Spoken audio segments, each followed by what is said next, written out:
Jako další do boxu Silver Trigger, ten už na rozdíl od Miury a Embleta mnohokrát startoval v Karlových Varech a 3krát tady zvítězil. Reprezentant stáje do Sons of Sharpur, sedl dnes Alena Plimlová, stejně jako v posledních 2 startech.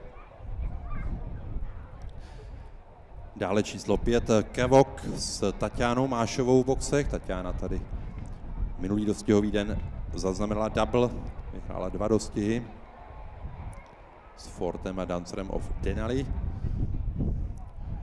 9 Jarmila s Petrou Zetkovou do boxů, stejně jako 7 Astary s Adamem Florianem a zbývají už pouze Lena s Martinou Havelkovou číslo 8 a 10 Kazy s Lucí Fialovou.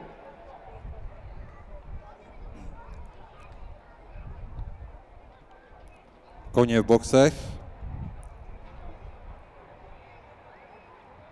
V tomto okamžiku byl 5. dostih dnešního programu Cena Suaz Commodities Handicap 3. kategorie na 1400 metrů do startován. Lena měla rychlý start, ale přes ní se posouvá do čela dostihu Framihit s výhodnou pozicí u bariéry. Je tam také Kevok mezi Lenou a Framihit, takže Framihit v čele, Kevok druhý a Lena na 3. pozici.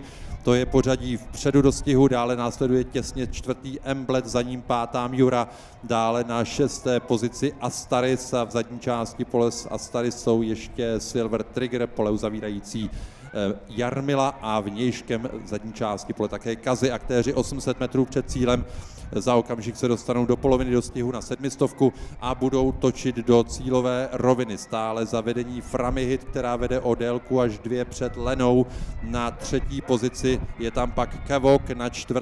středem dráhy Miura, 5. pak schovaný Emblet. Sabina Pokrošová mu nachází pozici na vnitřní stopě u bariéry pro finish. Posledních 450 metrů do cíle stále Framihit v čele, na 2. pozici Lena, 3. Jarmila teď tam útočí středem dráhy, vnějškem pak Miura a Staris Kazy, vnitřní stopy mají Kevok a Emblet, ale teď je to Lena, která převzala vedoucí pozici a brání se útoku Jarmily, dále je tam ještě Miura a Staris. Posledních 100 metrů do cíle v čele dostihu Lena, útočí na ní Jarmila a také Silver Trigger. Bude to Lena, Silver Trigger nebo Jarmila? Lena těsně první před Silver Triggerem, 3. Jarmila, 4. Miura a 5. buď Emblet, anebo naopak blíže k nám Kazy. Tam bude rozhodovat cíl foto.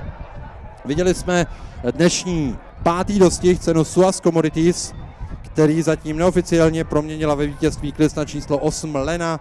Reprezentantka stáje www.martinahavelková.com, svěřenkyně Martiny Havelkové v sedle s jokejkou Martinou Havelkovou.